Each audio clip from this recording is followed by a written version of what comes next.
Hello, Python lesson 31, Python simple calculator, example program.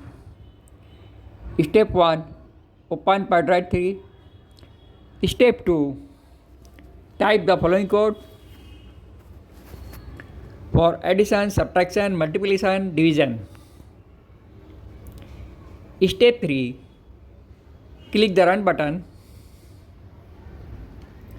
The output of the program is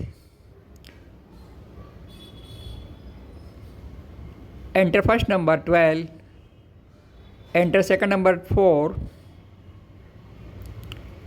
addition equal to 16, subtraction equal to 8,